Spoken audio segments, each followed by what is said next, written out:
주님은 예배를 통해서 우리와 교제하시기를 원하십니다. 이제 다 같이 우리의 뜻과 정성을 모아 거룩하신 하나님을 예배합시다. 여호와께서 다스리시나니 땅은 즐거워하며 허다한 섬은 기뻐할지어다. 하나님이 그의 의를 선포하니 모든 백성이 그의 영광을 보았도다. 의인이여, 너희는 여호와로 말미암아 기뻐하며 그의 거룩한 이름에 감사할지어다. 하나님은 영이시니 예배하는 자가 영과 진리로 예배할지니라. 아멘.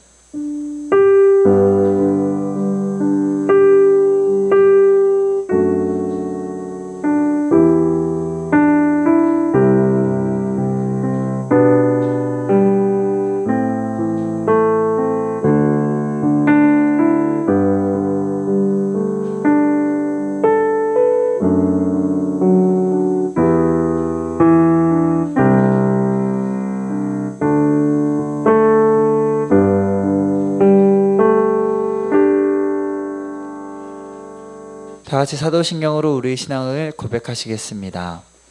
나는 전능하신 아버지 하나님, 천지의 창조주를 믿습니다. 나는 그의 유일하신 아들, 우리 주 예수 그리스도를 믿습니다.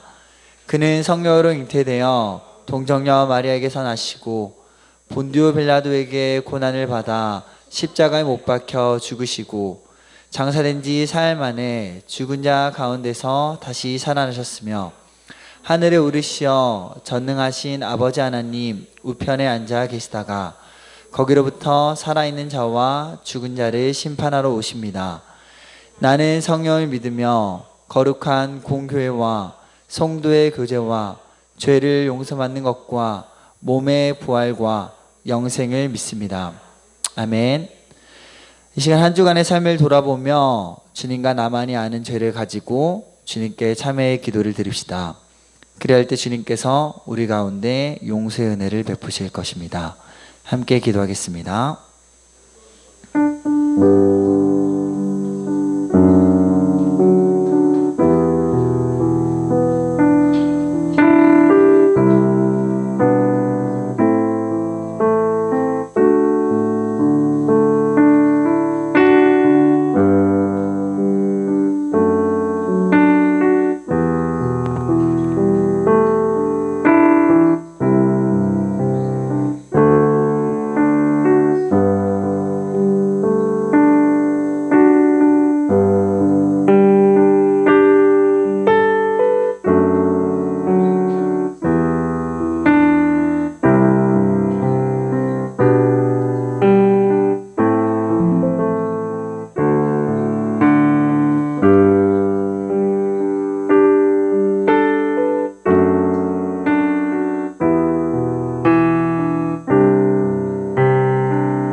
지극히 존귀하며 영원히 거하시며 거룩하다 이름하는 이가 이와 같이 말씀하시되 내가 높고 거룩한 곳에 있으며 또한 통회하고 마음이 겸손한 자와 함께 있나니 이는 겸손한 자의 영을 소생시키며 통회하는 자의 마음을 소생시키려 함이라.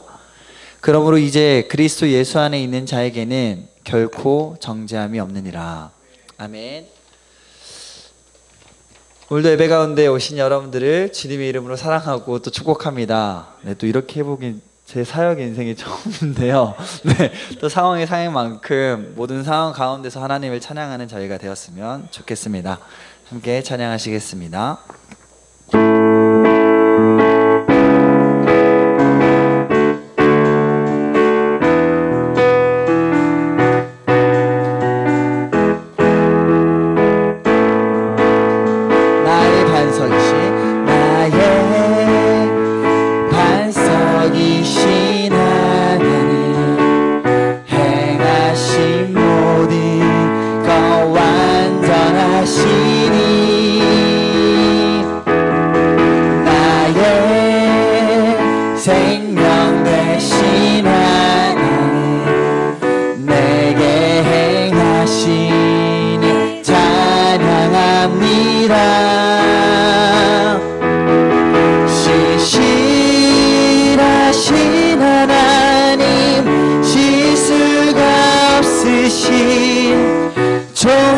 좋으신 나의 주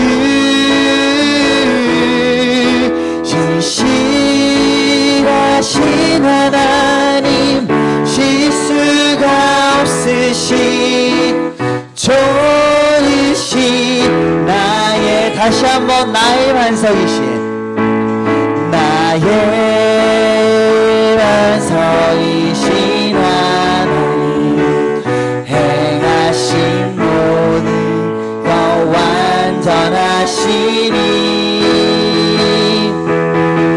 나의 생명 되신 하나님 내게 행하신 찬양합니다.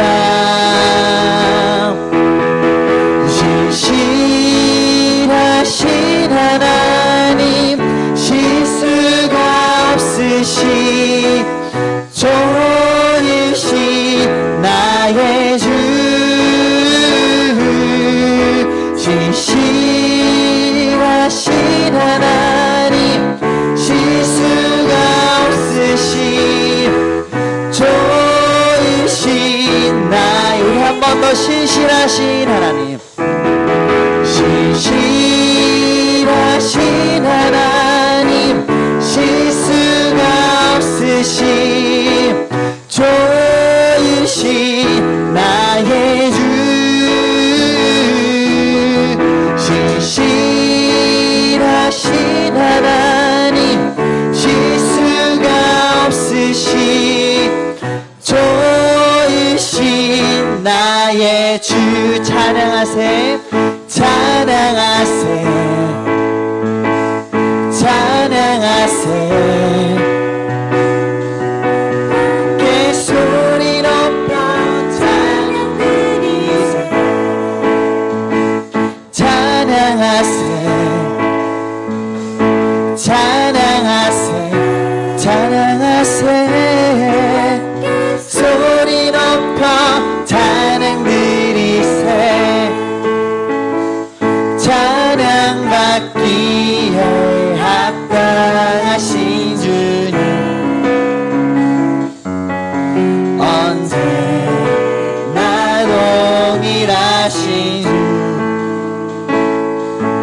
무릎 꿇고서 주 이름 외치세 예수 나의 왕 예수 나의 왕 예수 나의 왕 아멘 한 번 더 찬양하세 찬양하세 찬양하세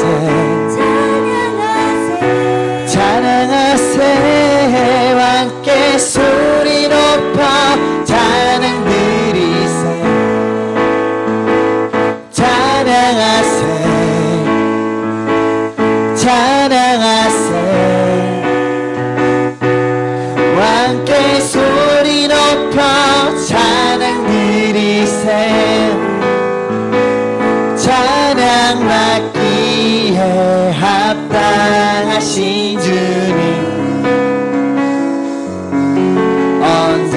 언제나 동일하신 주 무릎 꿇고서 주 이름 외치세 예수 나의 왕 예수 나의 왕 예수 나의 왕 아멘 찬양받기에 합당하신 주님 언제나 동일하신 주 무릎 꿇고서 주 이름 외치세 예수 나의 왕 예수 나의 왕 예수 나의 왕 아멘 예수 나의 왕 예수 나의 왕 예수 나의 왕. 아멘. 우리 찬양받게 합다시 하나님께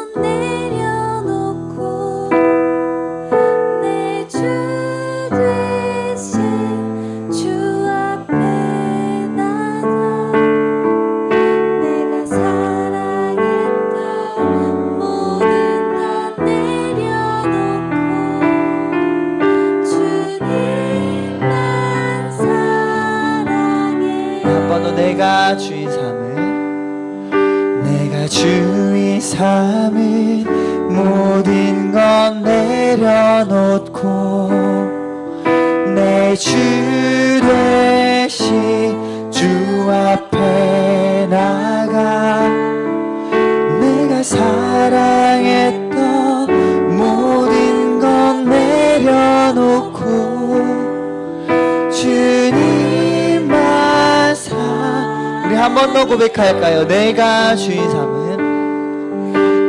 주인 삼은 모든 건 내려놓고 내 주 대신 주 앞에 나가 내가 사랑했던 모든 건 내려놓고 주님만 사랑해. 주 사랑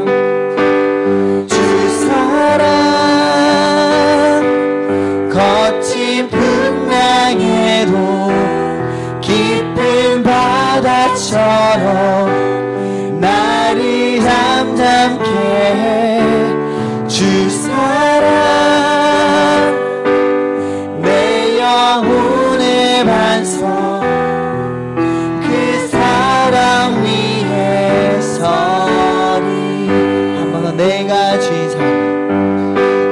주인 삼은 모든 건 내려놓고 내 주 대신 주 앞에 나가 내가 사랑했던 모든 건 내려놓고 주님만 사랑해.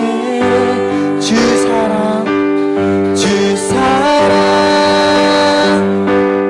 거친 풍랑에도 깊은 바다처럼 나를 잠잠케 주 사랑 내 영혼의 반석 그 사랑 위에 서리. 주 사랑 거친 풍랑에 주 사랑 거친 풍랑에도 깊은 바다처럼 나를 잠잠케 해. 주 사랑 내 영혼의 반석 그 사랑 위에 서리. 주 사랑 거친 풍랑에도 깊은 바다처럼 나를 잠잠케 해. 주 사랑 내 영혼의 반석 그 사랑 위에 주 사랑 거친 풍랑 주 사랑 거친 풍랑에도 깊은 바다처럼 나를 잠잠케 주 사랑 내 영혼의 반석 그 사랑 위에서 함께 예배를 위해 기도하며 나갔으면 좋겠습니다.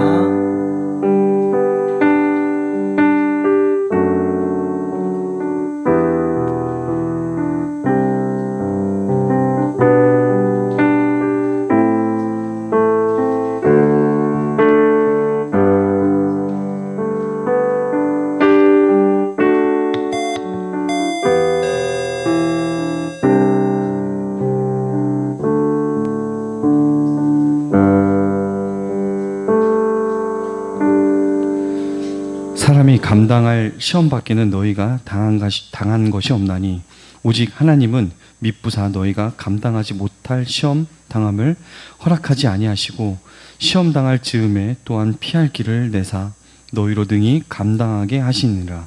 아멘. 우리가 살아가는 길에 닥치는 모든 유혹과 시험에서 우리를 신실하게 지켜주시는 하나님 너무 감사합니다.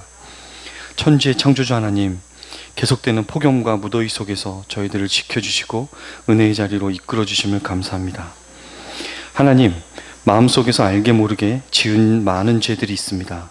죄악에 물들어 죄 짓는 것을 가볍게 여기며 살아왔는지 이 시간에 진정으로 돌아보며 회개하는 시간이 되길 원하옵니다. 항상 교회를 위해 기도하시는 목사님, 모든 성도님들께 은혜 내려 주시옵시고 예수님의 풍성한 사랑에 축복받은 교회 되게 하옵소서. 교회를 위해 기도합니다. 주의 몸된 교회에 서로 위하고 헌신하며 사랑이 넘치게 하여 주옵소서.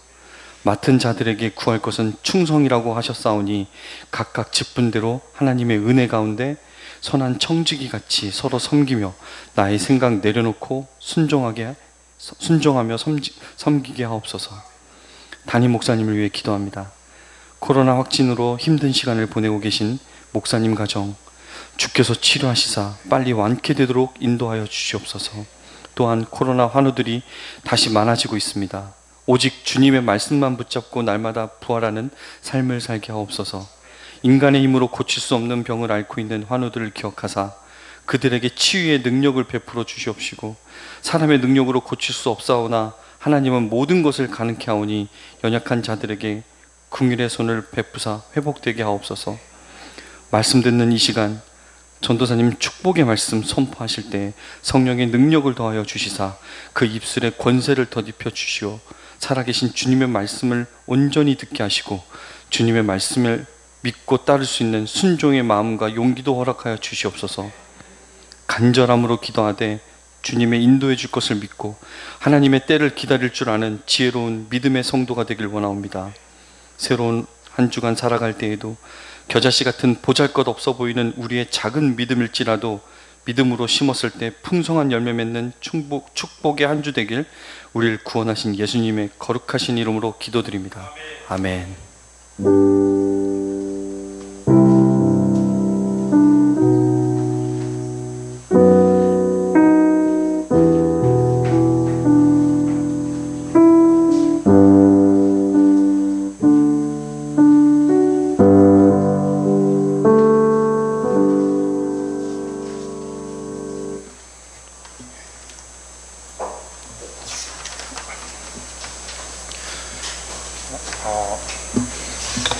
성경 봉독하도록 하겠습니다.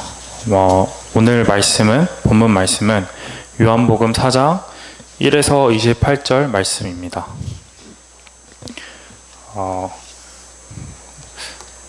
저부터 해서 한 절씩 돌아가면서 같이 성경책 봉독하도록 하겠습니다.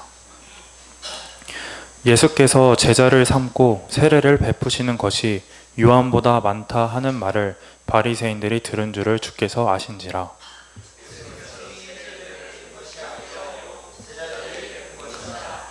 유대를 떠나사 다시 갈릴리로 가실새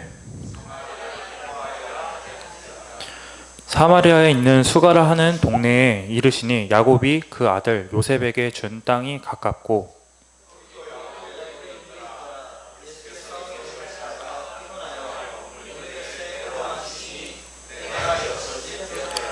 사마리아 여자 한 사람이 물을 기르러 왔음에 예수께서 물을 좀 달라 하시니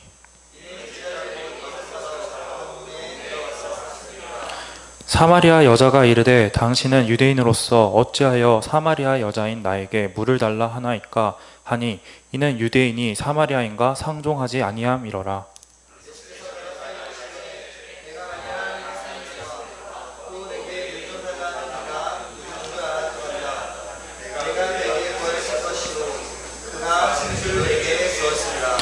여자가 이르되 주여 물 기를 그릇도 없고 이 우물은 깊은데 어디서 당신이 그 생수를 얻겠사옵나이까.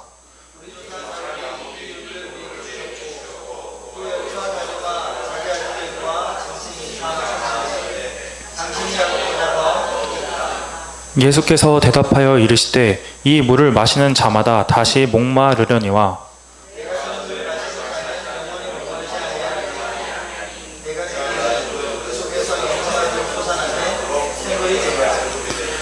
여자가 이르되 주여 그런 물을 내게 주사 목마르지도 않고 또 여기 물 기르러 오지도 않게 하옵소서.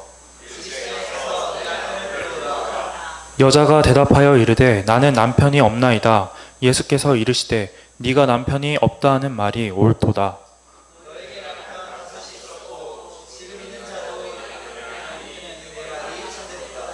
여자가 이르되 주여 내가 보니 선지자로소이다.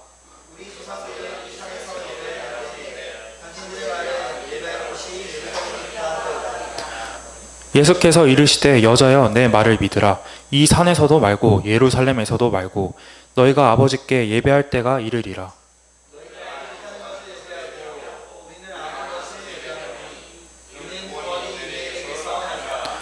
아버지께 참되게 예배하는 자들은 영과 진리로 예배할 때가 오나니 곧 이때라. 아버지께서는 자기에게 이렇게 예배하는 자들을 찾으시느니라.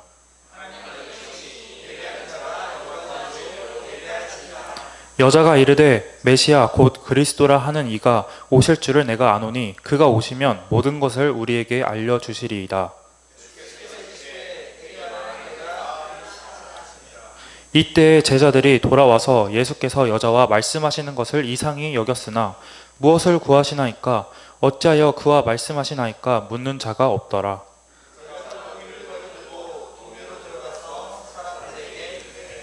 아멘. 네. 특별 찬송이 있겠습니다.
아멘. 감사합니다. 어, 간단하게 기도하겠습니다. 하나님 감사합니다. 그리고 주님의 사랑으로 이 시간 우리가 함께 주님께 나아갈 수 있게 하여 주시옵소서. 그리고 이 시간 기뻐할 수 있게 하여 주시옵소서. 그렇게 해주시는 주님께 감사합니다. 예수님의 이름으로 기도드립니다. 아멘. 오늘은 요한복음 4장 1에서 28절까지의 말씀으로 말씀을 전하려고 합니다. 오늘은 유명한 사마리아 여인에 관련된 본문입니다. 그래서 이 사마리아 여인의 본문을 들어가기 전에 먼저 저희가 먼저 살펴볼 역사적인 어떠한 그 배경에 대해서 간략하게 말씀을 드리려고 합니다. 일단 위치적으로 이 지금 예수님은 유대에 있으신데 제자들과 함께 그 밑에서부터 유대가 있고 이렇게 사마리아 그다음 위로 바로 올라가면 사마리아이고 또 사마리아에서 위로 올라가면 바로 갈릴리가 나옵니다. 근데 이제 예수님과 제자들은 유대에서 갈릴리로 가야 하는 상황인데 원래 보통 경건한 바리새인들과 유대인들은 그 사마리아를 거치지 않고 이 유대 옆으로 이렇게 한 일직선으로 요단강이 흐르고 있는데 이 요단강을 건너면 베레아 지방이 나옵니다. 이 베레아 지방으로 간 다음에 또 위로 올라가면 데가볼리라는 지역이 나오는데 거기까지 가서 거기서 갈릴리로 다시 요단강을 건너서 가는 식으로 유대인들이 그런 식으로 유대에서 갈릴리로 갈릴리에서 유대로 다녔다고 합니다. 그런데 본문에서는 예수님이 사마리아를 지나가시는 것을 볼 수가 있습니다. 그리고 이 사마리아는 이제 북이스라엘 왕국의 수도였고 또 북이스라엘 왕국과 동일시했던 지역의 이름입니다. 그래서 우리가 알다시피 북이스라엘은 10지파가 모여서 만들어졌던 나라였습니다. 그리고 이 솔로몬 시대 때 성전이 세워지기 시작하잖아요. 근데 이때 제사는 오직 그 솔로몬이 세운 성전에서만 이루어졌는데 이제 이스라엘이 남북으로 갈리면서 북이스라엘은 이 성전에 올 수가 없었습니다. 그래서 북이스라엘 사람들은 북이스라엘의 여러 산에 단을 쌓고 제사를 드렸는데 이것을 남유다는 인정하지 않고 또 성전에서 드려지지 않는 제사라고 하여서 우상숭배라고 그들에게 폄하하고 그런 식으로 얘기했습니다. 그리고 또 북이스라엘이 아시리아한테 멸망당하고 또 아시리아는 북이스라엘의 민족 혼합 정책을 폈는데 그 이제 멸망당한 북이스라엘의 남은 사람들과 또 그곳으로 새롭게 거주하러 온 이방인들 간에 이제 혼합이 이루어졌는데 그것을 남유다의 사람들은 사마리아인들이 이스라엘의 순수한 혈통을 더럽혔다고 하여서 멸시하게 됩니다. 그리고 또 이제 남유다도 멸망하고 나서 남유다가 다시 포로 기환을 할 때 그때 다시 성전을 재건하는데 그때 사마리아인들이 자신들도 협력하겠다고 말했으나 유대인들은 그것을 거절하게 되면서 더 감정의 골이 깊어지게 되는 것입니다. 거기에다가 또 이 예수님 당시 유대 사회에서는 천대받는 사람들이 있었는데 그들 중에서 가장 멸시와 천대를 받은 사람들이 사마리아 사람들이었다고 합니다. 세리나 창녀보다 또 사생아보다 이방인 노예보다 더 낮은 단계의 계층으로 취급받았다고 합니다. 그래서 남유다의 그때 포로기한 이후 그때 배척당한 사마리아인들은 여기 본문에서 나오는데 이 사마리아인이 그럼 예루살렘에서 예배를 드리냐 아니면 이 산에서 예배를 드리냐 해서 이 산에서 나오는 그 말이 그리심산을 말합니다. 이 그리심산은 모세 때 축복을 선포한 산으로서 이미 역사적으로 엄청 의미 있는 산이라고 할 수 있는데 이 사마리아인들은 그래서 그리심산에 그들의 성전을 세우게 됩니다. 근데 이 일로 인해서 유대인들은 사마리아인들을 더욱 경멸하게 됩니다. 왜냐하면 예루살렘 성전 말고 다른 곳에 또 다른 성전을 세웠다는 것 때문에 그렇게 경멸하게 된 것이었습니다. 그리고 그때부터 바로 예루살렘 성전과 그리심산 성전 간의 종교적인 투쟁이 시작되었고 이것은 예수님이 오시기 128년 전에 그러니까 주전 128년에 유대인들이 세운 그때 당시에 하스모니안 왕조가 있었는데 거기에 왕이 사마리아인들이 그리심산에 세워놓은 성전을 파괴했고 또 사마리아 지역을 자기의 왕국에 합병시키는 것으로 이어져서 더 감정이 서로가 좋지 않게 됩니다. 그래서 유대인과 사마리아 간의 갈등이 최고조에 달했고 서로 증오하는 사이가 되게 됩니다. 그리고 또 거기서 그치지 않고 사마리아 사람들이 복수하기 위해서 예루살렘 성전에 그 사람의 뼈를 뿌리는 사건이 벌어지게 됩니다. 이 사람의 뼈를 뿌린다는 것은 부정한 뼈를 죽은 것인데 그 시체의 뼈를 뿌린다는 것은 성전을 모독하는 의미가 있었고 또 그 일로 인해서 그 예루살렘 성전의 유월절 행사가 중단되기까지 합니다. 그렇기 때문에 그리심산의 성소가 파괴된 이후 이 유대인과 사마리아인의 이런 부정적인 역사가 있는 채로 예수님 당시까지 이런 갈등이 계속 쭉 이어져 오게 되는 상황인 것입니다. 그리고 유대인들은 이 사마리아 사람들을 구다인들이라고 불렀는데 이 구다인들은 페르시아 구다 지방에서 사마리아로 이주해온 이방 사람들이었습니다. 그래서 이 말은 사마리아인들을 더 이상 이스라엘 족속으로 바라보는 것이 아니라 이방인으로 여기겠다라는 말이었습니다. 그래서 이 유대인들과 이 사마리아 이 사이는 매우 부정적이었고 또 유대인들을 봤을 때 이 사마리아 여인들은 매우 부정한 여인들로 매도했기 때문에 여기서 나오는 본문에 나오는 사마리아 여인의 입장에서는 더욱더 좋지 못한 취급을 받았다라고 말할 수 있습니다. 그래서 이 사마리아 여인들로 인해서 그 남편들도 부정해졌고 더 나아가서 그 사마리아 사람들이 누웠던 침대도 부정한 것으로 여기고 그들의 닿았던 음식이나 음료도 부정한 것으로 여겼습니다. 그래서 이 사마리아 여인이 물을 달라고 하셨던 예수님의 그 모습은 이 제자들과 이 유대인의 입장에서 매우 납득하기 어려울 수 있는 행동이었던 것이죠. 그래서 오늘 제목은 구원자 예수 그리스도입니다. 그래서 이 간단하게 이 단어를 조금 살펴보면 이 메시아는 기름 부은 자라는 뜻을 가지고 있습니다. 그래서 하나님의 선택받은 사역자로서 그 하나님의 뜻을 순종하고 행하는 자라는 의미를 가지고 있습니다. 그리고 이 예수라는 말은 하나님은 구원이시다라는 말씀입니다. 그래서 예수 그리스도는 결국 구원자이시라는 것을 우리가 살펴볼 수가 있습니다. 그래서 우리가 그러한 것을 살펴본 상태로 우리가 이 요한복음 4장 말씀에 들어가도록 하겠습니다. 그래서 오늘 말씀은 사실은 3절부터 28절까지 본문을 정해서 하려고 했는데 오늘 1절부터 같이 읽었는데 이것도 나눔에 있어서 좋은 부분이 될 것 같습니다.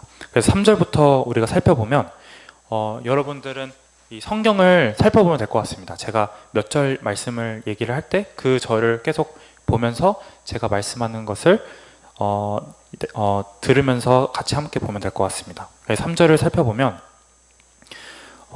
유대를 떠나사 다시 갈릴리로 가실세라고 말씀하십니다.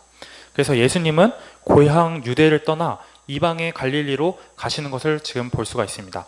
근데 여기서 예수님의 목적과 뜻이 또한 거기서 더 나아가서 목적지까지 분명하게 드러나고 있음을 볼 수가 있습니다. 3절을 단순히 예수님이 그저 아무 이유 없이 갑자기 유대에서 나왔고 또 몸을 둘 곳과 갈 곳이 마땅히 없었기에 그저 자연히 갈릴리로 갔다는 어떻게 보면 무목적인 주님과 주님의 행동으로 바라보면서 3절을 가볍게 읽으면 안 되겠습니다. 그래서 이 3절에서부터 분명하게 예수님의 목적과 뜻이 드러나고 있음을 우리가 알 수가 있습니다. 그리고 이것은 우리 또한 실제로 삶에서 경험하는 것입니다. 우리가 유대 이스라엘에 있지 아니하고 또 사람들이 상종도 하지 않는 어디에 있든 간에 주님께서는 유대에서 나오셔서 우리를 직접 그곳까지 찾아오셨기 때문입니다. 그리고 이곳에 있는 모든 성도가 사마리아 여인과 함께 주님께서 우리를 친히 찾아오셨다는 것을 증언합니다. 그래서 우리는 이 말씀을 보고 또 주님께 감사해야 하고 또 하지만 그것에 감사하지 않는 사람들이 있습니다. 그것에 감사하지 않고 자신이 주님 대신에 서 있기 때문에 교만하게 주님을 대한다면 그것은 곧 유대와 나사렛 사람들의 모습이 될 것입니다. 그래서 눈여겨볼 것은 유대와 나사렛은 주님을 영접하지 않았지만 사마리아 여인과 갈릴리는 주님을 영접했다는 것이 우리가 또 살펴볼 수 있는 부분입니다. 왜냐하면 이 3절에 유대를 떠나서 다시 갈릴리로 가실 때에서 떠나사에는 이유가 있었습니다. 떠나야 했던 이유가 있었는데 일단 우리가 요한복음 4장 42절을 보면 4장 42절까지가 이제 사마리아 이야기인 것을 볼 수가 있습니다. 그리고 43절을 여러분이 확인해 보시면 이틀이 지남에 예수께서 거기를 떠나 갈릴리로 가시며 라고 합니다. 여기서 말하는 거기는 사마리아를 말하는 게 아니라 고향을 말하는 것입니다. 44절에 보면 고향은 44절에 보면 친히 증언하시기를 선지자가 고향에서는 높임을 받지 못한다 하시고 라고 말씀하시고 계신데, 그래서 예수님은 이 유대와 우리가 또 다른 복음서를 보면 나사렛에서도 예수님께서 영접받지 못하시고 오히려 좋지 못한 반응을 받으셨다는 것을 알 수가 있습니다. 그래서 우리가 또 말씀 요한복음 3장 26절과 또 32절을 살펴보면 예수님이 이 땅에 왔으나 자기 백성들이 영접하지 않았다라고 말씀하고 있는 것을 볼 수가 있습니다. 그렇기 때문에 4장 3절을 우리가 유대를 떠나서 갈릴리로 가실세라는 말씀을 이렇게 좀 더 또 깊게 살펴볼 수가 있을 것 같습니다. 그리고 4절 말씀으로 가면 사마리아를 통과하여야 하겠는지라 이렇게 말씀하고 있습니다. 근데 우리가 이 제자들의 입장에서 살펴봤을 때 우리 또한 이러한 사마리아를 통과해야 할 때가 있다는 것입니다. 제자들, 여기서 본문에서 말씀하는 제자들의 시선들 같이 우리 시선에는 약간 의문이 드는 9절 말씀처럼 상종하지 아니하는 자들이 거하는 곳에 가야 할 때가 있다는 것입니다. 더 나아가서 제자들의 입장에서 본다면 우리에게 적대감을 가지고 있는 사마리아에 가야 할 때가 있다는 것입니다. 저희가 아까 전에 역사를 좀 살펴봤는데 분명 그 적대감 그 이상의 징후를 가지고 있을 수도 있다는 것이죠. 하지만 그곳은 제자들과 우리가 있었던 흑암의 곳과 다른 곳이 아닙니다. 주님이 우리에게 찾아오셨던 같은 어두운 곳이라고 생각이 듭니다. 그렇다면 우리들은 사마리아를 한두 번만 통과해야 할 때가 있는 것이 아니라 오히려 주님처럼 또 바울처럼 오히려 항상 그런 곳에 다니게 되는 것이 더 맞는 말일 것입니다. 그래서 우리가 그런 것을 마음에 두고 또 그런 것에 오히려 우리가 기뻐하고 감사하는 마음으로 주님께 순종하는 마음으로 행동해야 할 것입니다. 그래서 분명한 것은 그러한 일들이 우리에게 닥칠 때 오히려 그것에 또 즉 그곳에 그 사람에게 주님의 뜻과 계획하심이 또 인도하심이 있다는 것입니다. 그래서 항상 우리는 주님을 향한 신뢰로 또 그곳의 흑암의 빛으로서 또 세상의 빛으로서 나아가야 합니다. 그리고 그 일이 분명히 주님의 뜻이라면 사마리아나 우리가 이 갈릴리 예수님을 알지 못하는 이방이나 세상으로 나가는 것이 감사하고 오히려 평안한 일이 되고 또 기뻐하는 일이 될 것입니다. 그리고 여기서 가장 중요한 것이 있는데 그것은 바로 우리가 그런 사마리아나 갈릴리로 가는 그것이 바로 우리의 양식이라는 점입니다. 왜냐하면 하나님의 뜻에 순종하는 것이 우리의 충만함이 되며 우리의 양식이 되는 것이기 때문입니다. 이 관련 구절은 우리가 방금 읽었던 34절 말씀에 예수님께서 하시는 말씀입니다.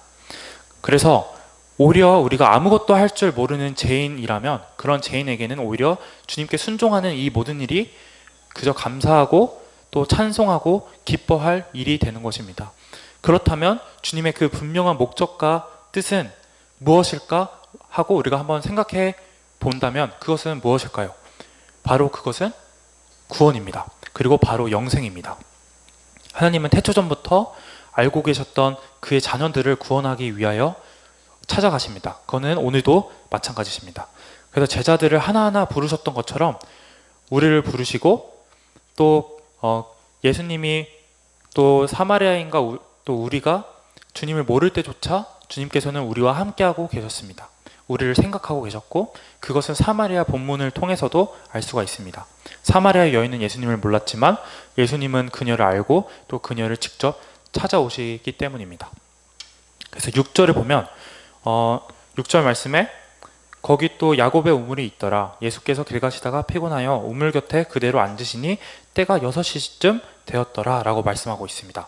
그래서 유대인의 시간은 이 로마 시간과 좀 다릅니다. 그래서 6시간을 유대인의 시간에서 6시간을 더해야 우리의 시간이 됩니다. 그래서 이 6시라는 것은 정오 12시를 말하고 있습니다. 그래서 우리가 그것을 생각하고 6절을 보면 여기서 또 신기한 것이 있습니다. 이 말씀을 묵상할 때 신기한 부분은 예수님이 우물 곁에 앉아 있으셨다는 말씀이 사실은 우리에게 신기하게 느껴진다는 것입니다. 왜냐하면 그 분이 예수님께서 정말 누군가의 삶에 이 사마리아 여인의 일상 중에 들어오셨다는 것을 보여주시기 때문입니다.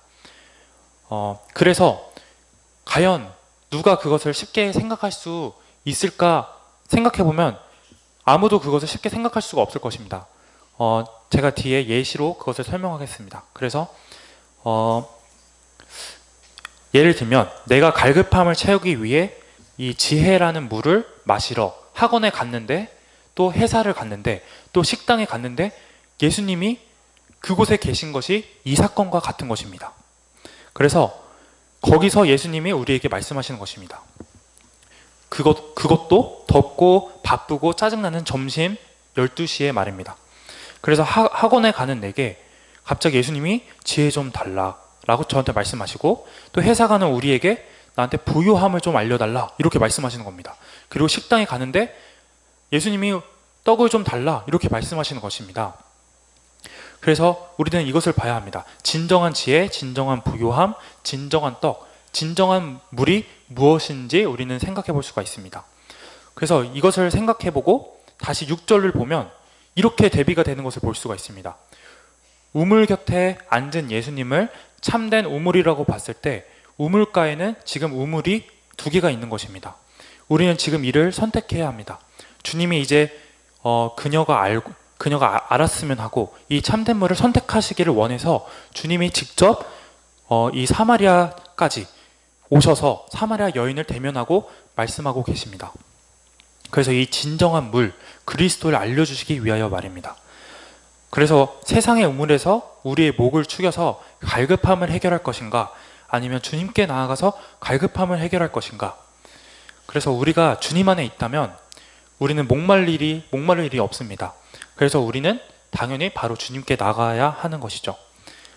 그래서 계속 7절을 살펴보면 7절에는 사마리아 여자 한 사람이 물을 기르러 왔음에 예수께서 물을 좀 달라 하시니 라고 합니다. 이 단순 7절을 보면 이해하기가 그렇게 쉽지 않을 수 있습니다. 이것이 이해가 되지 않는 행동이기 때문이죠. 한번 계속 살펴보면 한 사람이 우물가에 물을 기르러 왔습니다. 그 우물가에 하나는 세상의 물과 하나는 하나님의 물이 있습니다. 그래서 자신이 익숙하고 항상 기르러 왔던 우물가에 갑니다. 그때 진정 우물의 주인이신 하나님이 그 사람에게 물을 자기에게 달라고 하십니다. 근데 그것은 예수님이 정말 목마르셔서 물어보신 것이 아닙니다. 오히려 주님은 지금 배부르십니다. 왜냐하면 이 32절과 34절을 보면 하나님 아버지의 뜻을 행하고 이루실 때 예수님은 배부르시기 때문입니다. 그래서 32절과 34절을 제가 한번 읽어보도록 하겠습니다. 32절과 34절을 읽으면 예수님이 이르시되 내게는 너희가 알지 못하는 먹을 양식이 있느니라. 34절 예수께서 이르시되 나의 양식은 나를 보내신 이의 뜻을 행하며 그의 일을 온전히 이루는 이것이니라 말씀하고 있습니다. 그렇기 때문에 예수님은 갈급하지 않아요 지금. 그리고 배부릅니다. 그런데 여자한테 물을 달라 이렇게 말씀하고 있습니다. 이 행동이 대체 왜 이런 행동을 하는 것일까? 그리고 좀 더 살펴보면 이 예수님은 항상 하나님의 뜻을 행하시기 때문에 예수님 자체로서는 항상 갈급함이 없으시고 또 굶주림이 없으시다는 것을 우리가 볼 수가 있습니다. 근데 그것은 예수님 안에 있는 그리스도인들도 마찬가지입니다. 그래서 다시 본문으로 돌아가서 이 7절 말씀은 사실은 예수님은 지금 그녀의 삶 가운데 나타나셔서 그녀에게 지금 비치시고 있다는 것입니다. 물을 달라고 하신 분이 물이시고 또 뒤에 남편을 불러오라고 하시는데 이 남편을 불러오라고 하시는 분이 바로 남편이신 것입니다.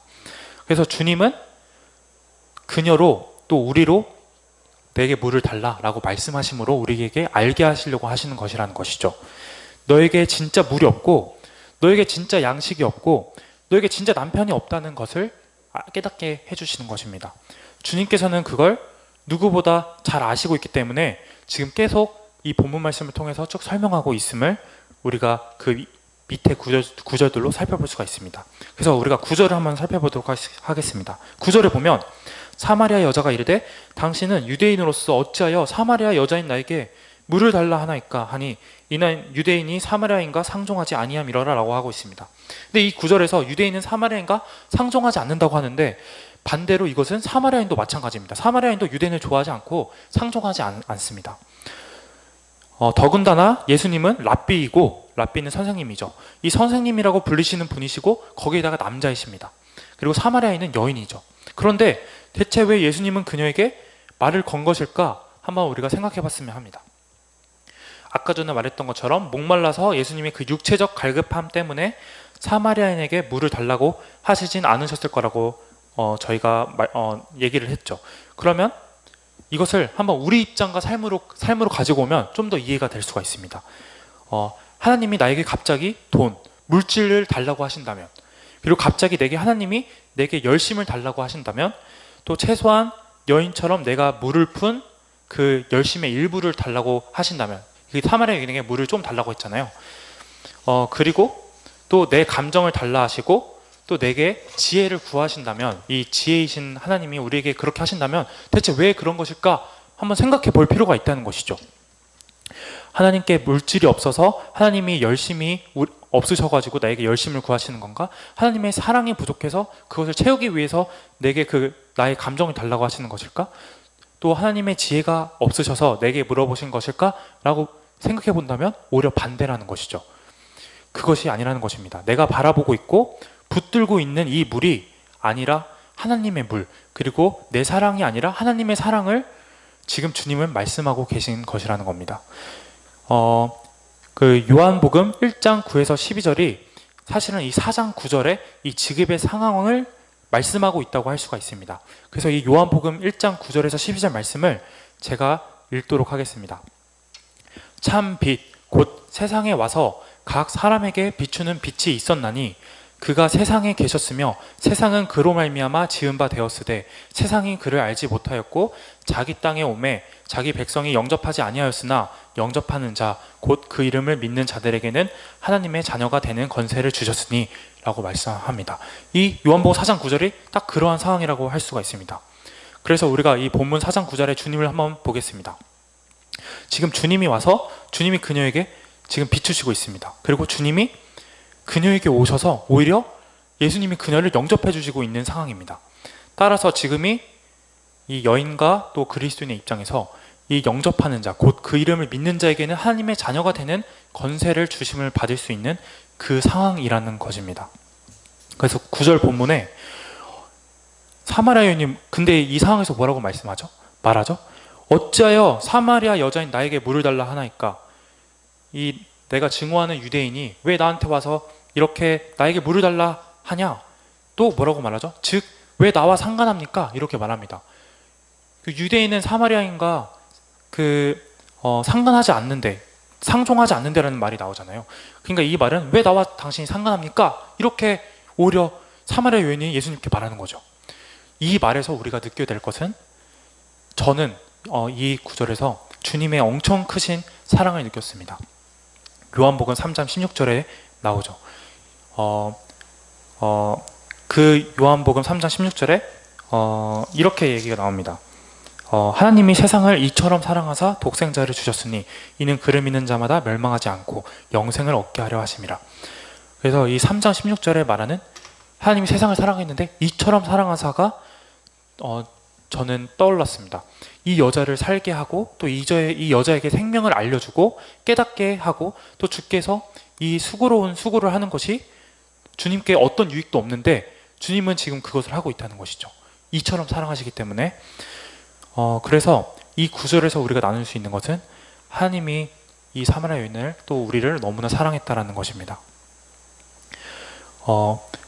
우리 또한 마찬가지였습니다. 왜 나에게 물을 달라고 하냐고 묻는 사마리아 여인처럼 그런 흑암 속에 있는 또 적대감을 가진 상태에서 우리가 그런 상태에서 예수님이 우리에게 직접 찾아오셔서 우리에게 말씀하고 있는 것이죠. 그래서 이 사마리아 여인과 이 예수님의 모습이 사실은 대조되고 있는 것을 볼 수가 있는 것입니다.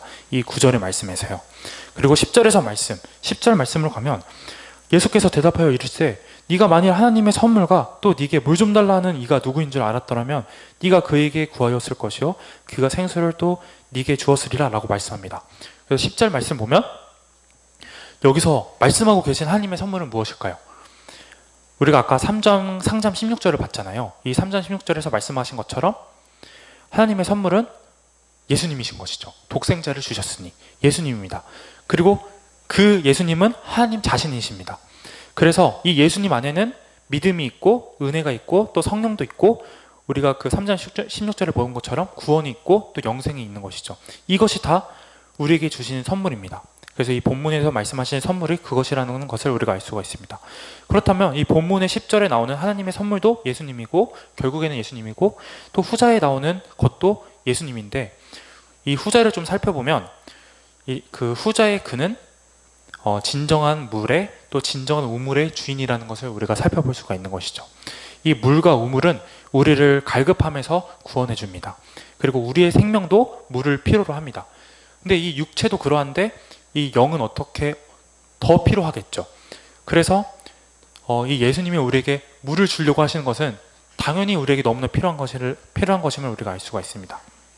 그래서 이 예수님이 우리에게 주시려고 하시는 물은 하나님의 말씀이고 또 이 하나님의 말씀은 우리에게 생명수가 되는 것입니다. 그래서 11에서 12절을 보면 여자가 이르되 이렇게 예수님께 말하죠. 생수를 주겠다고 하니까 여자는 이렇게 어떻게 보면 따지듯이 얘기하는 겁니다. 여자가 이르되 주여 물기를 그릇도 당신한테 없고 이 우물은 깊은데 어디서 당신이 그 생수를 얻겠습니까? 우리 조상 야곱이 이 우물을 우리에게 주셨고 또 여기서 자기와 자기 아들들과 짐승이 다 마셨는데 당신이 야곱보다 더 크니까 이렇게 말씀하고 있습니다. 즉 이 말씀은 이런 것이죠. 사마리아 여인이 예수님께 당신이 누구신데 그런 말씀을 하십니까? 당신이 누구십니까? 이렇게 말씀하고 있는 겁니다. 이 말은 당신에게 그런 권위와 힘과 능력이 있습니까? 있다면 어디 있습니까? 이런 식으로 얘기하는 겁니다. 그렇게 제게 말할 수 있는 당신은 누구십니까? 이렇게 말씀하고 계시는 건데 이 아까 우리가 봤던 10절에 하나님의 선물에서 여자는 지금 단순히 물을 얘기하는 게 아님을 아마 알았을 겁니다. 그래서 따라서 11, 12절에서 이 사람은 그의 능력, 예수님의 능력과 그 예수님 자체를 물어보면서 12절에서 무슨 얘기하죠? 그 야곱이 이 우물은 야곱으로부터 왔다 이렇게 말하고 있죠. 이 말은 결국 뭐냐면 나의 물의 위대함을 말하고 있는 것이죠. 나의 물의 위대함을 말하고 있습니다. 사실 이 야곱을 운운하는 이것은 사실 구약을 예수 그리스도께 주장하는 것입니다. 지금 그래서 이 사마리아 여인의 마음에는 매번 양을 죽여 제사 지내는 위대함, 그렇게 우리 죄가 사해지는 그런 신앙의 삶을 사는 우리의 위대함, 즉 내 신앙의 위대함을 말하고 있는 것입니다. 그런데 이러한데 너가 그것을 보다 더 큰 것을 나한테 얘기할 수 있냐? 너는 대체 누구냐? 이렇게 얘기하는 것이죠. 그래서 우리에게도 이런 모습이 있지 않은지 생각해 보면 좋을 것 같습니다. 왜냐하면 우리의 모습도 한번 예시로 비유를 들면 우리도 그냥 예수 그리스도께 가서 물을 달라고 하면 됩니다. 근데 그렇게 하면 될 것을 예수님께 나아가지 않고 예수님 앞에서 내가 가지고 있는 어떤 것, 그리고 어떤 규칙과 습관과 전통, 그리고 법의 위대함이 있지는 않은지 우리가 살펴볼 수 있는 것이죠. 그래서 나의 방법이 있다고 한다면, 그렇게 나의 방법대로 한다면 어느 순간은 나의 목마름이 좀 가시게 하는 게 있지는 않은지 우리가 살펴볼 수가 있습니다. 근데 하지만 그런 것들은 내가 목마르지 않기 위해서, 영원하지 않은 짧은 안심을 얻기 위해서 항상 그 행동을 주기적으로 해야 한다는 것입니다. 그게 바로 사실상 율법이라는 것이죠. 그래서 예수 그리스도께 나아가야 한다는 것입니다. 율법으로 나아가는 것이 아니라 예수 그리스도께 나아가야 한다는 것이죠. 그래서 나의 금욕적인 행동보다 내가 아닌 율법을 완전케 하신, 그러니까 내가 율법을 완전하게 하지 못하잖아요. 내가 아닌 율법을 완전케 하시는 주님께 가서 그 안에서 하나님의 뜻을 이루는 것이 근본적으로 우리의 영원한 갈급을 해결하는 유일한 방법이 되는 것입니다. 그래서 이 율법은 예수님을 예표하는 그림자이기 때문에 우리는 율법이 아닌 온전하고 완전한 진짜 말씀이신 예수님, 그 생명수를 취해야 하는 것입니다. 그래서 사실은 이 율법, 이 야곱이 말하는 그 우물 또한 이 사실은 거기서 그 샘물을 마시고 그 우물 또한 하나님이 주신 거죠. 그 우물에서 그 야곱 당시에 물을 섭취하고 갈증을 풀었겠죠. 근데 그것이 결국은 예수님을 다 예표한다는 것이죠. 예수님의 그 물을 갈증함을 풀었던 것처럼 신약에서는 그 예수님이 우리의 갈증과 갈급함을 풀어주신다. 그렇게 봐야 되는데 사마리아 여인은 그냥 단순히 이 율법과 이 야곱의 우물에 초점이 맞춰져서 이것에 집중하고 있는 것을 볼 수 있다는 것입니다. 그래서 13절을 보면 예수께서 대답하여 이르시되 이 물을 마시는 자마다 다시 목마르려니와 이렇게 주님께서 말씀하십니다. 이 말씀은 뭐냐? 그 물의 한계를 말하고 그 율법의 한계를 말하고 그녀가 지닌 본체가 아닌 그림자의 한계를 말하고 있는 것입니다. 그래서 사람들은 사실 이 13절 말씀을 읽거나 들으면 이 예수님의 말씀 13절의 말씀이 무슨 말인지 사실 다 알 수밖에 없습니다. 왜냐하면 인정할 수밖에 없기 때문입니다. 그것이 우리가 삶을 살아가면서도 진실이고 사실이기 때문에 그렇습니다. 만약에 이것이 아니다, 나는 모르겠다라고 말한다면 그것은 사실 그저 인정을 하지 않는 것인 것이죠. 그래서 13절에서 예수님이 하시는 말씀은 유일한 길은 하나님이신 예수님이다, 구원자이신 예수님이시다 라고 우리에게 말씀하고 계신 것입니다. 이것을 사마리아 여인과 또 그의 자녀들인 또 우리들에게 그렇게 말씀하시는 것이죠. 그래서 14절을 보면 내가 주는 물을 마시는 자는 영원히 목마르지 아니하리니 내가 주는 물은 그 속에서 영생하도록 솟아나는 샘물이 되리라 이렇게 말씀하십니다. 이 14절을 볼 때 이것은 개인적으로 요한복음 2장 10절이 제가 떠올랐습니다. 요한복음 2장 10절 말씀에는 이제 가나에서 처음으로 이적을 베푸는 사건이 있는데 이 물을 포도주로 만드는 사건이었죠. 근데 물을 예수님이 뭐라고 하냐면 물을 채우라고 하시고 그 물을 종에게 갖다 주라고 하십니다. 종에게 그 시종간, 그 회의의 장한테, 연회장한테 그 물을 갖다 주라고 합니다. 그래서 그 포도주를 먹은 연회장이 뭐라고 하냐면 아니 이렇게 좋은 포도주를 왜 이렇게 늦게 내냐 이렇게 말을 하거든요. 우리가 그것을 통해서 알 수가 있죠. 옛 포도주가 아닌 새 포도주 이렇게 또 비교되는 것을 볼 수가 있는데 어떻게 보면 그것은 옛 포도주는 또 옛 물은 구약으로 우리가 그것을 또 어떻게 보면 해석하고 이해할 수가 있습니다. 또 묵상할 수 있는 것이죠. 그리고 또 주님이 주신 또 물, 그리고 그게 포도주로 변했고 새로운 포도주를 주죠. 이 새로운 포도주가 또 어떻게 보면 신약에 말하는 말씀, 또 예수님의 그 말씀을 예표하는 또 보여주는 하나의 사건이라고 할 수 있는 것입니다. 그래서 이 4장 28절 또 연회장의 놀라운 반응과 4장 28절에서도 사마리아가 여인이 엄청 놀라거든요.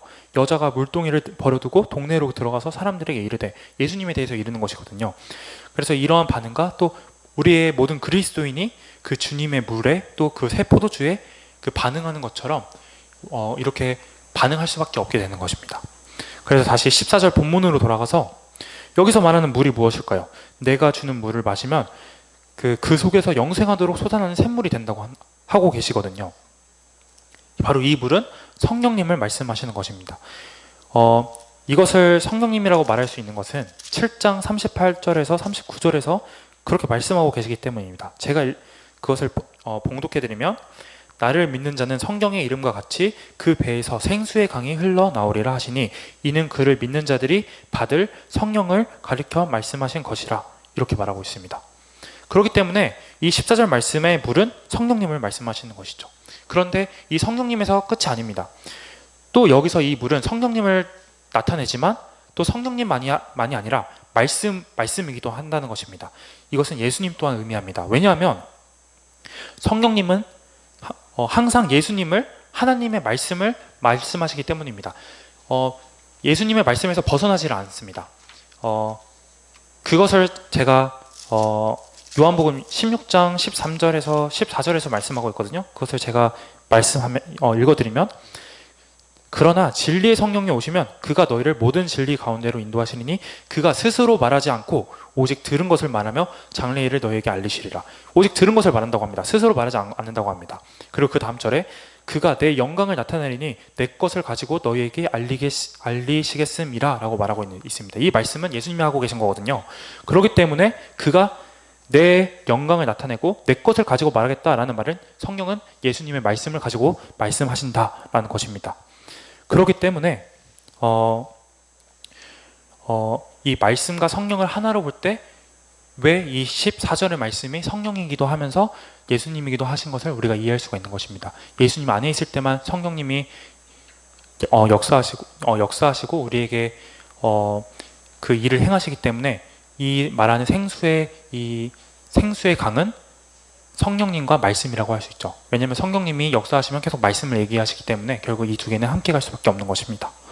그래서 15절을 보면 여자가 이르되 주여 그런 물을 내게 조사. 이것도 중요합니다. 목마르지도 않고 또 여기 물 기르러 오지도 않게 하옵소서, 이렇게 말하고 있어요. 지금 15절을 보면 이 15절 이해함에 있어서 중요한 점이 이것입니다. 여자는 아직 예수님이 말씀하시는 바를 깨닫고 있지 못하고 있다는 것입니다. 예수님은 영적인 것을 계속 지금 말씀하고 계시거든요. 근데 여인은 지금 육적인 물, 진짜 물질적인 물을 생각하고 있습니다. 지금 그래서 우리가 그것을 통해 알 수 있는 것은 그녀의 관심과 목적과 시선이 어디에 맞춰져 있는지 우리가 알 수가 있는 것이죠. 그것은 25절과 26절에서도 그것을 말씀하고 있습니다. 왜냐하면 25절, 26절에서 뭐라고 말하냐면 여자가 이르되 그리스도가 오면은 우리가 다 알게 될 것입니다 라고 말해요. 근데 26절에서는 네가 말하는 그리스도가 바로 나다, 이렇게 말하고 있거든요. 그래서 지금 15절에서는 이 사마리아 여인이 예수님이 그리스도라는 것을, 예수님이 어떤 분이신지, 지금 무슨 말을 하고 있는지 분명하게 인식하고 있지 못하다는 것을 보여주고 있는 것입니다. 그래가지고 또 여인은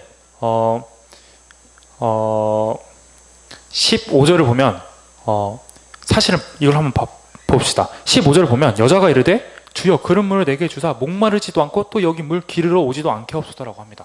그러니까 육체적으로 내가 목마르지 않게 해달라, 그래서 내가 여기 물 기르러 오지 않게 해달라 라고 말을 하는데, 여러분 그게 가능할까요? 세상을 사는 한 여인은 물을 길어서 물을 마셔야 합니다.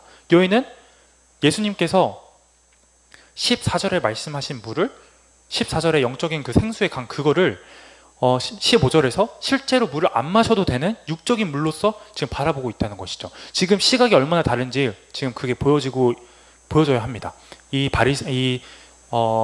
사마리아 여인과 예수님의 그 물에 대해서 얘기하는 것이 지금 많이 다르고 있다는 것을 봐야 합니다. 그래서 육적인 그런 효과를 내는 영적인 물로서 사마리아인이 그것을 바라봤다고 할지라도 예수님은 그것을 의도하지 않았어요. 그것을 목적하지도 않았어요. 예수님이 그것을 말씀하시는 것이 아니라 영적 갈급함을 해결해주는 지금 물을 말씀하고 계시는 것이지, 그런 육적인 갈급함을 해결해주는 물을 말씀하고 계시는 것이 아니라는 것이 포인트입니다. 그래서 주님은 그런 물을 주시러 이 땅에 오셔서 십자가에 못 박히신 것이 아니라는 것이죠. 그래서 마찬가지로 우리도 주님께서 우리에게 지혜를 주시고 부유함을 주시고 사랑을 주실 때 그것에 대해서 잘못된 시각을 가지고 있는 것은 아닌지 돌아봐야 한다는 것을 우리가 교훈을 삼을 수 있는 것입니다. 이 사마리아 여인만 이상한 것이 아닙니다. 우리 또한 그렇게 살펴볼 수 있는 거죠. 그래서 우리는 주님이 주시는 물로 인하여서 더 이상 또 영적 갈급함을 채우기 위해 세상의 물을 기르러 가지 않게 되었습니다. 그래서 그렇게 된 이유는 예수님으로 말미암아서 우리의 갈급함이 해결되었기 때문이죠. 그래서 우리가 이제 각자의 갈급함을 해소하기 위해 여기저기서 물을 깃는 수고를 할 필요도 없고, 또 우리는 더 이상 목마르지도 배고프지도 갈급하지도 허전하지도 않게 되었다는 것을 우리가 볼 수가 있는 것입니다. 그런데 이렇게 됐는데 과연 이 말씀대로 되었는데 우리는 또 나는 감사하고 있는지, 이것에 대해서 또 살펴볼 수가 있는 것이죠. 그래서 우리 그리스도인은 우리의 갈급함을 항상 채워주시는 주님으로 항상 감사하고 기뻐하고 찬양해야 한다는 것입니다.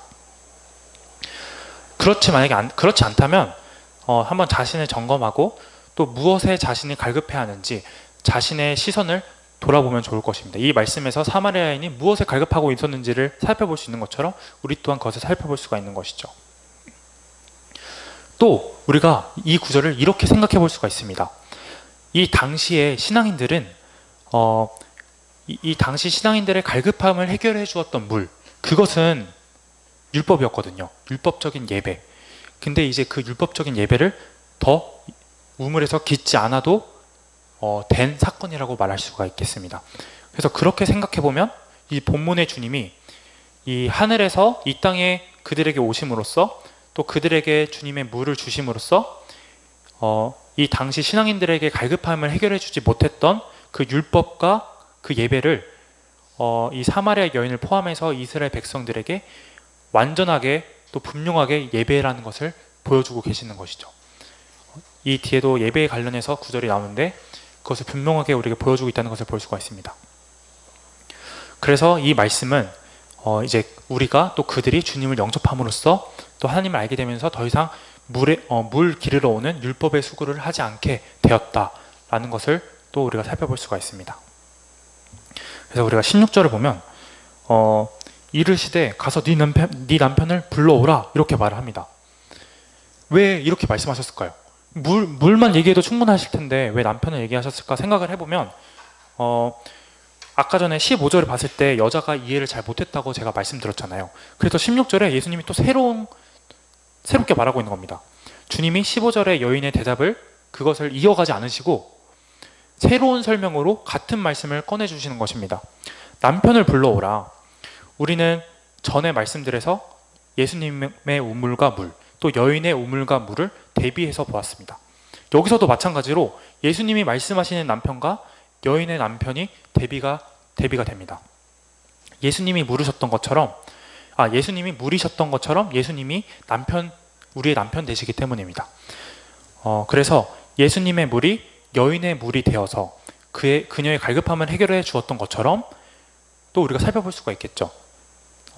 즉 예수님이라는 남편이 그녀의 남편이 되어 주셔서 그녀의 갈급함을 해결해 주실 것이라는 것을 우리가 또 유추해 볼 수가 있는 것입니다. 그래서 이 남편을 불러오라는 말씀은 좀 영적인 시각으로 본다면 너의 주인 또는 너의 주관자를 불러오라는 뜻이기도 합니다. 이는 남자가 우물가에 있어도 다르지가 않습니다. 만약에 남자나 종이나 학생이나 어린아이가 우물가에 있었다면 너의 주님, 너의 주인, 너의 스승, 너의 아버지를 불러오라 라고 이해해도 괜찮다고 생각합니다.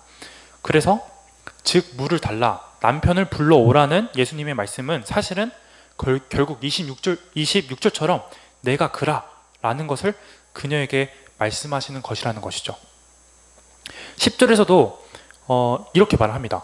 10절 한번 보시면 10절에서도 네게 물 좀 달라 하는 이가 누구인 줄 알았더라면 오히려 네가 그에게 물을 구하였을 것이요 그가 생수를 네게 주었으리라 이렇게 읽을 수가 있는 것이죠. 또 이 물 대신 남편이라고 한다면 오히려 진정한 남편, 이 신앙적인 이런 영적인 남편을 이 사마리아 여인이 예수님께 구했겠죠. 그것을 이어서 살펴볼 수 있다는 것입니다. 그래서 지금 본문에서 나오는 사마리아 여인을 포함한 그 시대의 신앙인들은 남편을 불러오라는 주님의 말씀에 무엇을 가지고 왔을까요? 그들은 아마 율법이나 전통을 주님 앞에 가지고 나아오고 있었을 것입니다. 그리고 이 신약을 보면은 다 유대인들이 그런 반응을 보이고 있어요. 그래서 본문을 쭉 보면 사마리아 여인도 야곱의 우물, 그리심산, 예루살렘을 언급하고 있습니다. 그래서 그들은 현재 은혜가 아니라 율법 아래에 있다는 것을 보여주고 있습니다. 그래서 그들은 현재 율법의 종이라고 할 수가 있습니다. 그리스도의 종이 아니라. 그래서 우물가에 누군가든 주님을 만나게 되면 자신의 것을 가지고 주님과 부딪힌다는 것입니다. 우리 또한 과연 주님 앞에, 하나님 앞에 주님을 가지고 나아오는 것이 아니라 다른 무엇을 가지고 나아오는 것은 아닌지 살펴보면 좋을 것 같습니다. 혹시 나의 열심과 나의 감정과 또 선한지 아닌지는 중요하지도 않아서 상관도 없는 그냥 일단 내게서 나온 나의 진심인 것들로 주님을 맡고 있는 것은 아닌지 그래서 오히려 그런 것들, 이 사마리아 여인이 가지고 있는 것들은 오히려 자기 부인을 해야 할 것들로서 중요한 것이 아니라는 것이죠. 중요한 것은 오직 예수님과 성령님이라는 것입니다. 그것은 뒤에 9절에서 계속 말씀을 하고 있습니다. 18절에 보면 너에게 남편 5이 있었고 지금 있는 자도 네 남편이 아니니 네 말이 참되도다, 이렇게 말씀하고 있습니다. 18절에 보면 사마리아 여인에겐 남편이 5명이 있었고 지금 있는 자도 있는데 그는 남편이 아니라고 하죠. 그러면 현재까지 해서 그녀에게 있었던 남자는 말씀에서 나온 것으로 얘기하면은 6명이 되는 것입니다. 이것을 보면 갈급함에 어쩔 수 없이 그 갈급함을 채우기 위해 물을 반복해서 길어야만 했던 모습이랑 다름이 없이 느껴지는 것을 우리가 느낄 수가 있습니다. 분명히 그 가운데 상처와 수고와 고됨이 분명히 있었을 것임은 그녀의 말에서 볼 수가 있습니다. 그녀가 이렇게 말했거든요. 목마르지도 않고 또 여기 물 기르러 오지도 않게 하옵소서. 분명히 그러한 어떤 삶의 수고와 이런 것들이 있었기 때문에 그러지 않게 해달라고 이렇게 사마리아인이 말하는 것이거든요. 그래서 그러한 그녀에게 우리가 이것을 볼 수가 있습니다. 그러한 그녀에게 결국 우리의 남편 되시는 예수님이 오셨다는 것을 우리가 볼 수가 있습니다. 근데 이 성경에는 숫자가 많이 나오거든요.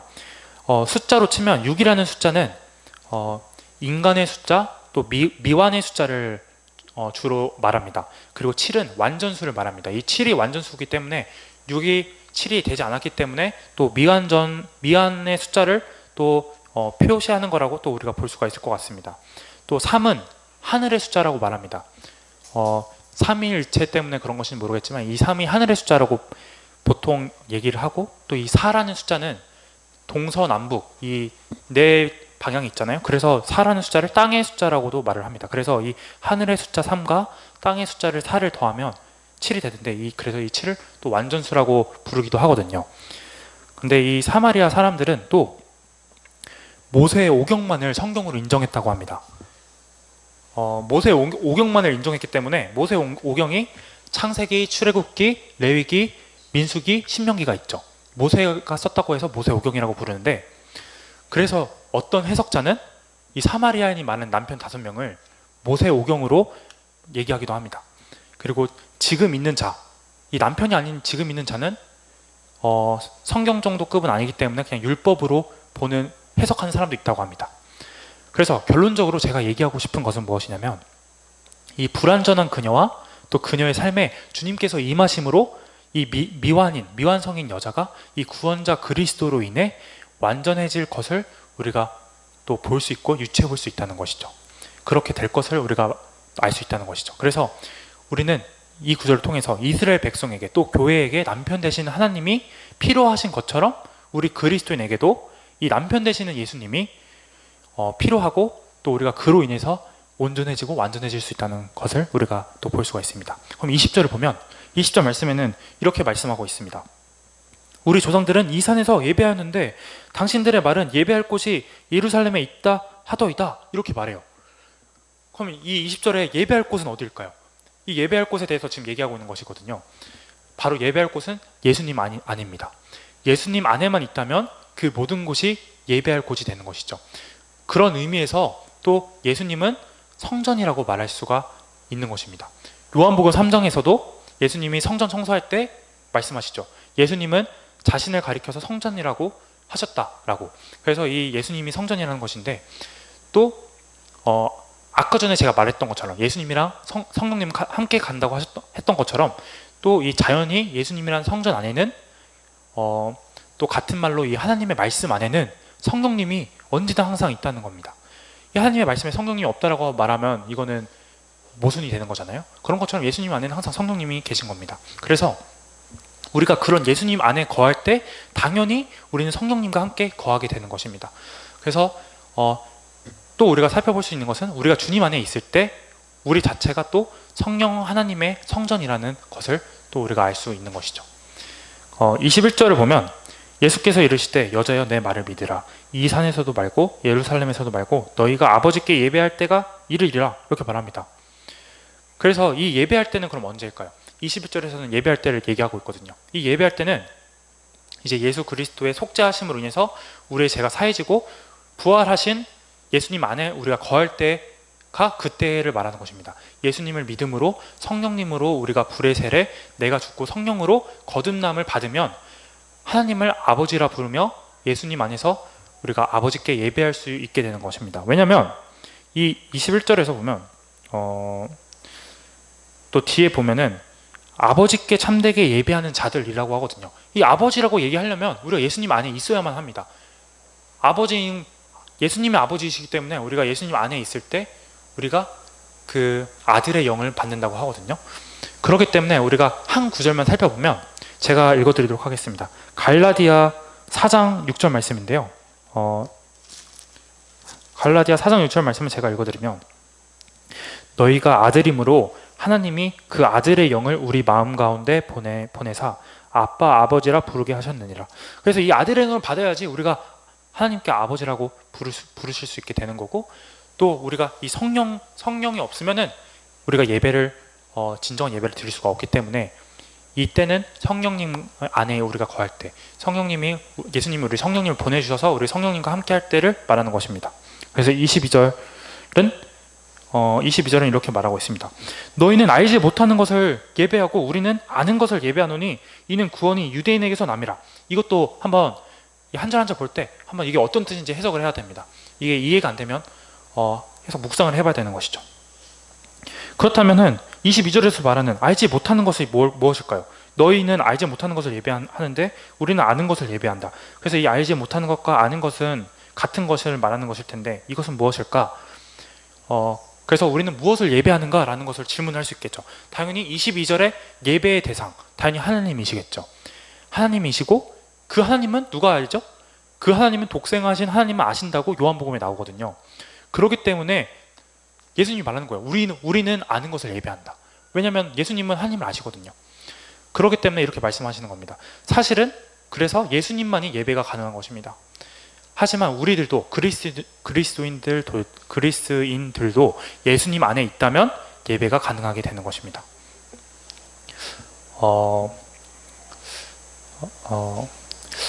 그래서 또 23절에 보면 22절에 보면 이는 구원이 유대인에게서 남이라 이렇게 말을 합니다. 이 사마라인과 엄청 잘 말하고 있었는 것 같은데 왜 갑자기 유대인에게서 남이라 이런 식으로 말하면 사마라인 입장에서는 기분이 좀 안 좋을 수 있잖아요. 이것은 어떤 뜻이냐면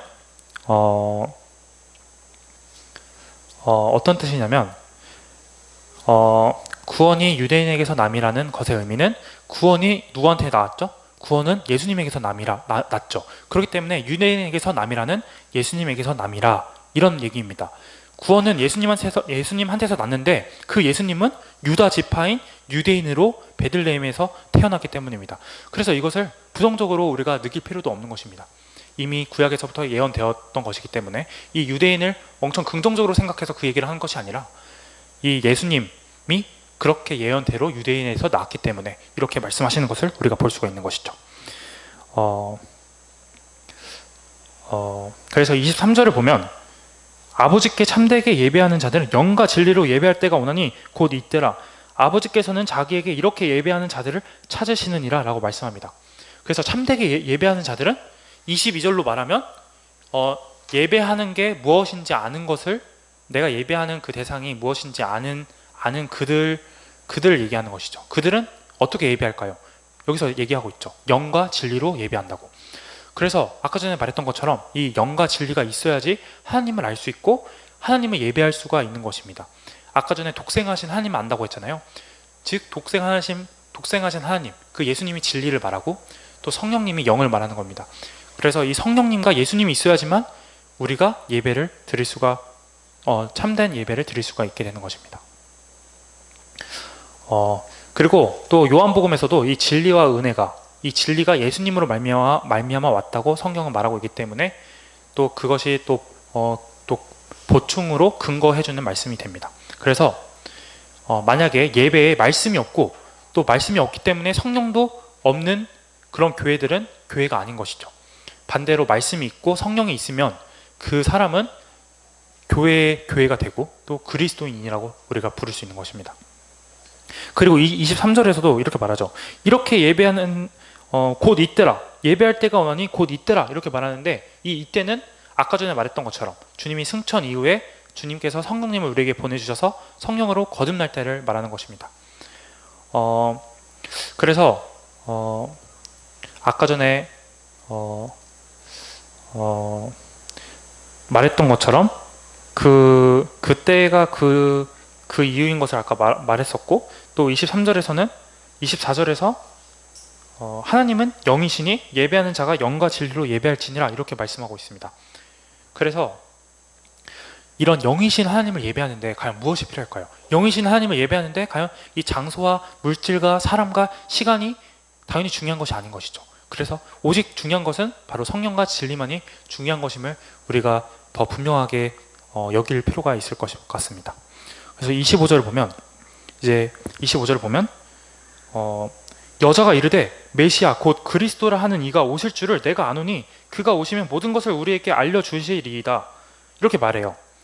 근데 이 말은 사실 누구나 아는 사실이에요.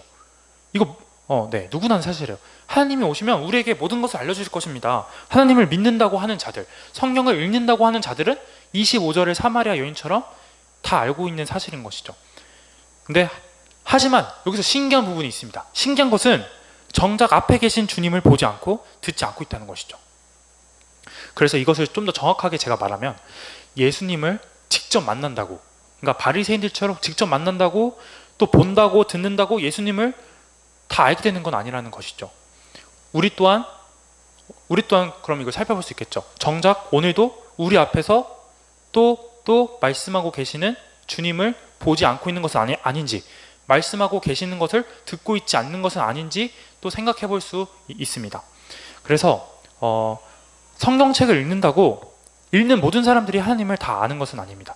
필요한 것은 성령님의 역사입니다. 그래서 성령님이 역사하시면 그는 예수님을 만나게 되고, 또 그렇게 되면 말씀을 안 들을 수가 없고 안 읽을 수가 없게 되는 것이죠. 그래서 일단 예수님을 만나고, 즉 말씀을 만나고 또 예수님을 계속 읽어야 합니다. 예수님을 믿으면 예수님이 성령님을 우리 마음에 부어주시기 때문입니다.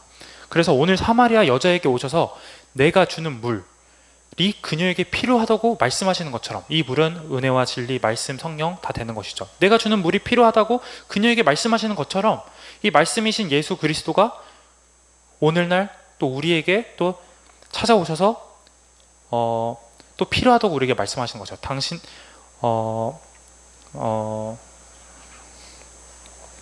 그래서 그 예수님이 사마리아 여인을 찾아오셔서 사마리아 여인을 영접하신 것처럼 오늘 이 시간도 우리에게 찾아오셔서 우리를 먼저 영접하신다면, 우리 또한 그 주님을 받아들이고 문을 열고 우리가 감사하고 겸손한 마음으로 주님을 영접해야 한다는 것입니다. 그래서 그리스도인은 항상 주님을 영접해야 한다는 것이죠. 이 말은 곧 동행해야 한다는 것입니다. 그래서 우리가 영접만 한다면 자신까지 주신 주님이 우리를 모든 진리 가운데로 인도하시고, 또 예수 그리스도께서는 본문의 여인처럼 우리가 당장은 주님과 주님의 역사를 보고서도 잘 모른다고 할지라도 우리에게 친히 알려주시고 계속 계시해 주실 것이라는 것을 우리가 알 수가 있습니다. 그래서 26절을 보면 예수께서 이르시되 네가 말하는 내가 그라 이렇게 말씀하십니다. 그래서 이 말씀, 내가 그리스도라 라는 이 말씀을 듣는 날, 또 예수님이 그리스도이시구나 라는 것을 깨닫는 그날, 이제 성경 말씀은 우리에게 더 이상 죽은 문자가 되는 것이 아니라 살아있는 하나님이 되는 것입니다. 그리고 우리에게 항상 말씀하고 계심을 보고 또 느낄 수 있고 또 알게 되는 것이죠. 그래서 우리가 그리스도라는 것을, 예수님이 그리스도라는 것을 인정하고, 아까 전에 말했던 것처럼 예수님이 구원자라는 것을 우리가 인정하고, 또 그렇게 할 때 우리에게 이제 이 들려오는 모든 성경 말씀이 더 이상 바닥에 떨어질 수가 없고 항상 살아있는 말로서 우리에게 역사하게 된다는 것이죠. 왜냐하면 우리가 예수님을 사랑하기 때문에 하나님의 말씀을 우리가 버릴 수가 없는 거죠. 우리 마음에 항상 들어올 수밖에 없다는 것입니다. 그래서 성령님이 자녀를 감동케 해서 하나님이 우리에게 하시는 말씀을 우리 마음속에 계속 심어주시고, 우리가 더욱더 믿음으로 굳건하게 또 하나님께 나아갈 수 있게 하나님이 역사해 주시고, 또 성령님이 하시는 역할이 그것이기 때문에 우리를 계속 붙들어 주시고 보존해 주시는 것입니다. 그래서 우리가 하나님이 구원자라는 것을 우리가 또 예수님 하나님이라는 것을 진정으로 깊이 묵상하며 그런 느낄 수 있는 시간이 되었으면 좋겠습니다. 그래서 27절을 보면 이때의 제자들이 돌아와서 예수께서 여자와 말씀하시는 것을 이상히 여겼으나 무엇을 구하시나이까 어찌하여 그와 말씀하시나이까 묻는 자가 없더라 이렇게 말씀하고 있습니다. 제자들은 지금 이상히 여겼어요. 주께 근데 따지는 자가 없었습니다. 이해할 수 없었으나 따져 묻지 않았다는 것이죠. 왜냐하면 그 일을 하시는 분이 예수님이셨기 때문입니다. 우리의 삶과 또 주님 안에서 역사되는 일들에 우리 또한 뭔가 이상히 여기고 이해가 안 될 때 우리가 이 구절을 생각해 보면 좋을 것 같습니다. 본문 말씀처럼 그 하나님의 선하신 크신 뜻을 만물 위에 계신 예수님께서 하나님께 순종하여 행하고 이루시고 있다는 것을 우리가 다시 기억할 수 있게 되는 것이죠.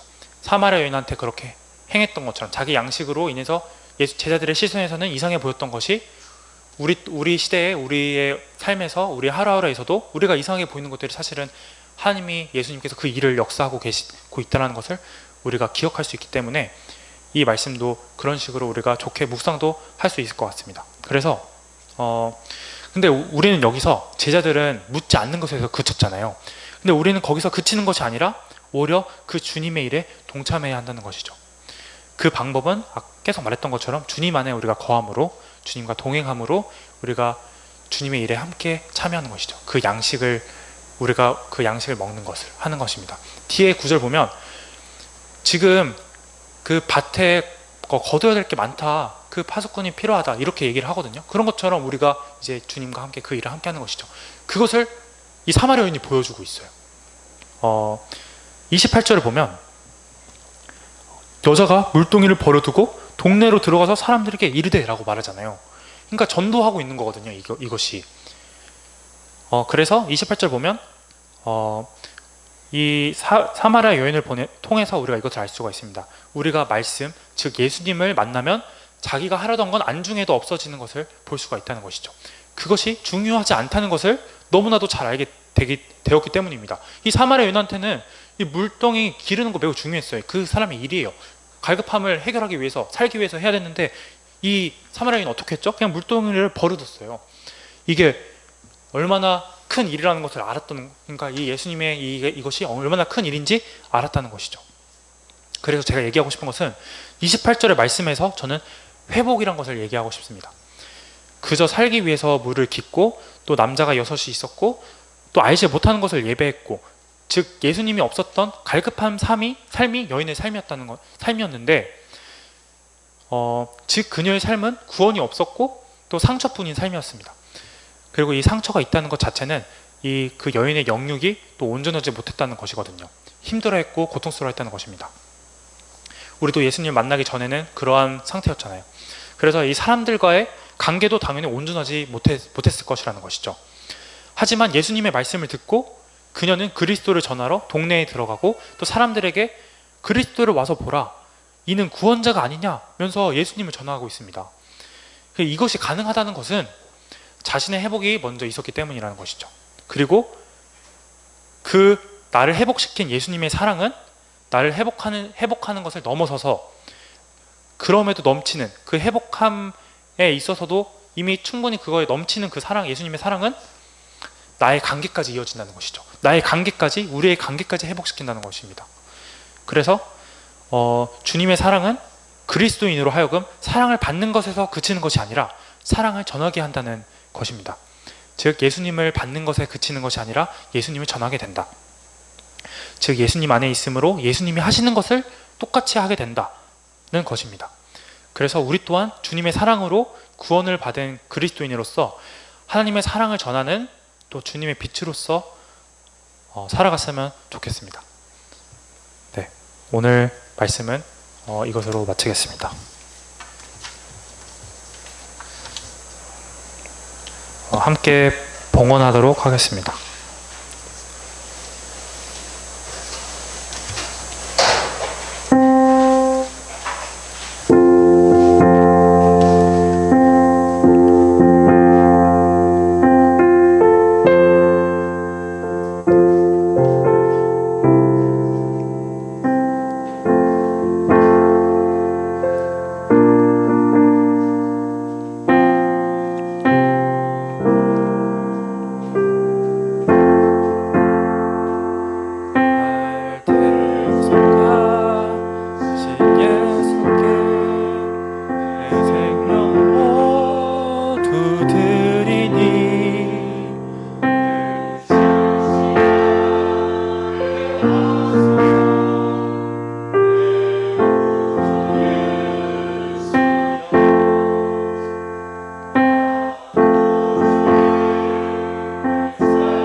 했으니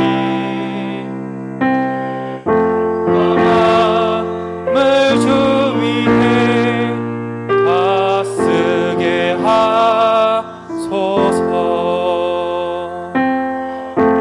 주 위해 살리라. 내 기쁨 한량 없으리. 내 갈 길에 도하소서. 내 구주 예수여.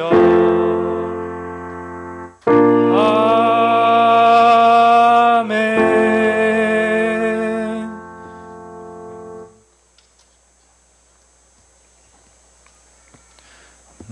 하나님, 오늘도 이렇게 예배 드릴 수 있게 해주시면 감사합니다. 그리고 또 주님과 교제하고 또 주님의 말씀을 또 귀 기울여 듣고 또 이 시간도 주님께 드릴 수 있게 해주심에 감사드립니다. 우리가 하루하루 주님이 주시는 이 시간들을 주님 안에서 잘 쓸 수 있도록 하여 주시옵시고, 또 주님의 사랑을 받은, 우리 크신 사랑을 받은 그리스도인이 된 만큼 우리가 그 사랑을 나에게 머물게만 하는 것이 아니라 나 밖으로도 나와서 다른 사람에게 사랑을 전하고 또 예수님을 전하는 우리 모두가 되게 하여 주시옵소서. 주님께서는 하나님의 뜻과 하나님이 원하시는 일을 하시는 것이 자신의 양식이라고 말씀하셨습니다. 우리 또한 주님이 기뻐하시는 일을 하시는 것이, 그것이 곧 우리의 존재 이유이고 또 그것이 우리의 양식이 되고 우리의 충족함과 충만함이 됩니다. 우리 또한 항상 주님과 동행하고 교제하면서 우리가 하루하루 주님을 기뻐하고 주님을 예배하는 우리가 영과 진리로 충만한 저희 모두 되게 하여 주시옵소서. 이 모든 말씀 우리 주 예수 그리스도의 이름으로 기도드립니다. 아멘.